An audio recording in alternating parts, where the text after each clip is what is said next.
Assalamualaikum warahmatullahi wabarakatuh. Alhamdulillahi wa kafa wa salamun ala rasulihil mustafa wa ala alihi wa ashabihi wa man wala. Allahumma anfa'na bima 'allamtana wa 'allimna ma yanfa'una wa zidna ilman. Allah Azza wa Jalla menurunkan syariat Islam sebagai upaya untuk mewujudkan kemaslahatan hamba, kemaslahatan yang akan kita peroleh di dunia ini dan adanya hikmah yang akan kita peroleh di akhirat dengan mencapai kenikmatan tertinggi insyaallah di dalam surganya. Untuk bisa mencapai kenikmatan tertinggi di akhirat dan kebahagiaan di dunia dengan ketentraman hati adalah membersihkan jiwa-jiwa kita ini dari berbagai macam kotoran, berbagai macam dosa. Dan salah satu hal di mana dengan ibadah tadi yang kita sebutkan yang Allah turunkan sebagai upaya untuk membersihkan jiwa adalah mengeluarkan apa yang Allah telah berikan kepada kita berupa harta, yang disebut dengan mengeluarkan zakat ataukah infak ataukah sedekah. Itu yang Allah Azza wa Jalla firmankan, a'udzubillahi minasyaitonir rajim, khudh min amwalihim shadaqatan tutahhiruhum wa tuzakkihim biha. Ambillah harta mereka untuk mensucikan hati-hati mereka. Dan salah satu hal yang menjadikan hati ini bersih adalah saat kita mampu mengikhlaskan untuk mengeluarkan apa yang Allah telah berikan kepada kita. Inilah karunia yang sebenarnya tidak begitu tampak bagi orang yang tidak memahami akan hakikat daripada zakat itu. Karena pada dasarnya bahwa apa saja yang Allah berikan kepada kita, apa saja yang kita terima, itu ada haknya untuk dikeluarkan. Wa fi amwalihim haqqun lis-sa'ili wal mahrum. Bahwa dalam setiap harta itu ada hak bagi mereka yang meminta ataupun tidak meminta. Karena segala apa yang kita berikan, yang diberikan oleh Allah itu adalah milik Allah. Lillahi ma fis samawati wa ma fil ardh. Harta yang Allah berikan kepada kita ini sebagai titipan, amanah yang harus kita kembalikan. Dan cara bentuk mengembalikan adalah memanfaatkan harta yang Allah berikan kepada kita ini. Kemudian saat-saat tertentu di mana harus dikeluarkan, di mana telah mencapai nisab, di mana pada saat itu diwajibkan untuk dikeluarkan, maka dengan ikhlas sebagai bentuk penghambaan diri kita kepada Allah, maka itu harus dikeluarkan.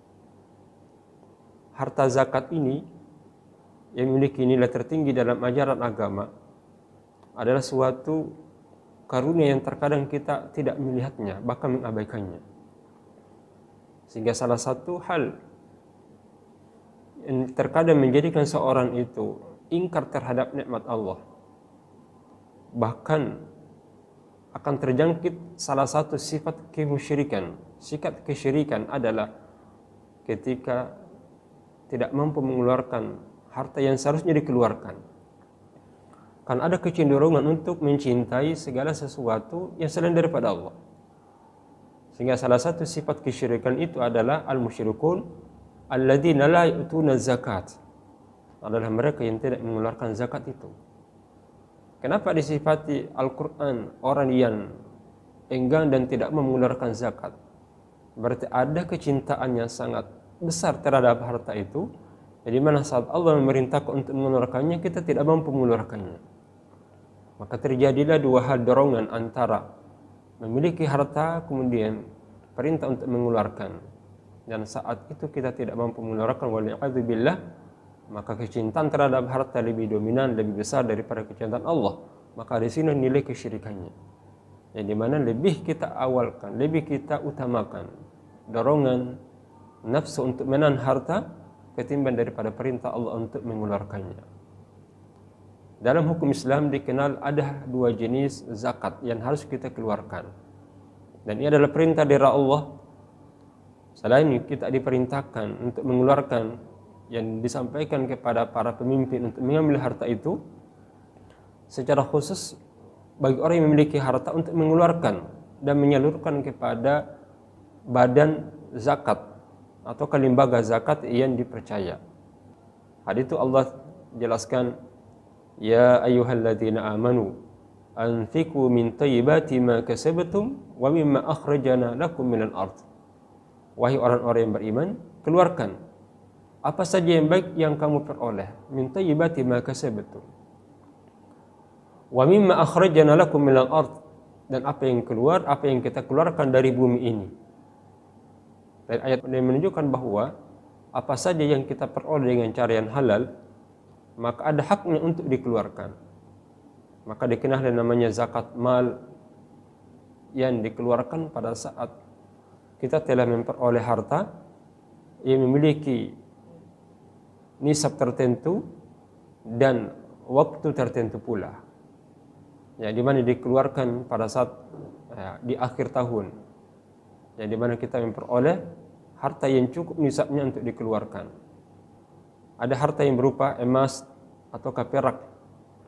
Ketika mencapai nisab 55 gram emas, telah mencapai 1 tahun kita miliki secara sempurna, maka pada saat itu kita harus keluarkan.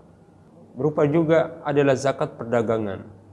Perdagangan yang telah kita lakukan ini di mana menghasilkan harta, menghasilkan laba dan telah mencapai nisab kurang lebih 85 gram emas dan telah mencapai 1 tahun kita miliki secara sempurna, maka pada itu juga kita harus mengeluarkannya. Bahkan pendapatan yang kita peroleh, apakah itu berupa sebagai seorang dosen, sebagai seorang guru, pegawai, yang kita hasilkan di setiap bulannya, itu pun harus dikeluarkan. Itu didasari daripada ayat yang kita baca tadi.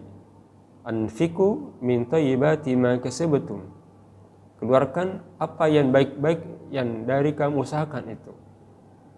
Dan bekerja di mana kita menghasilkan penghasilan setiap bulannya, ya, dan itu adalah milik yang baik, yang halal, maka itu pun harus dikeluarkan ketika telah mencapai masa di mana saat itu kita menerima secara bersih dan mencapai nisab seperti nisabnya dari zakat pertanian.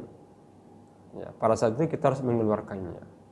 Karena bahagian dari zakat atau harta yang Allah berikan kepada kita harus dikeluarkannya. Kemudian kedua dikenal juga namanya zakatul fitr, yang dikeluarkan pada bulan Ramadan, yang diberikan kepada orang yang miskin. Semoga kita termasuk orang-orang yang mampu memanfaatkan harta yang Allah berikan kepada kita ini, yang merupakan titipan dari Allah, untuk dimanfaatkan dalam mewujudkan hajatan-hajatan kita di dunia ini sebagai bentuk penghambaan diri kita kepada Allah dan untuk memakmurkan alam ini dengan cara memanfaatkan pada hal yang diridai dari Allah Subhanahu wa taala.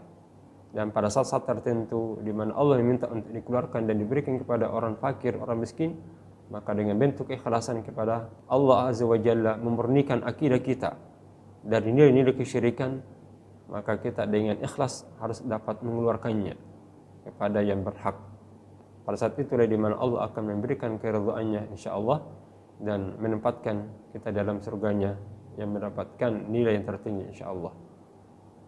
Wa akhiru da'wana alhamdulillahi rabbil alamin. Assalamualaikum warahmatullahi wabarakatuh.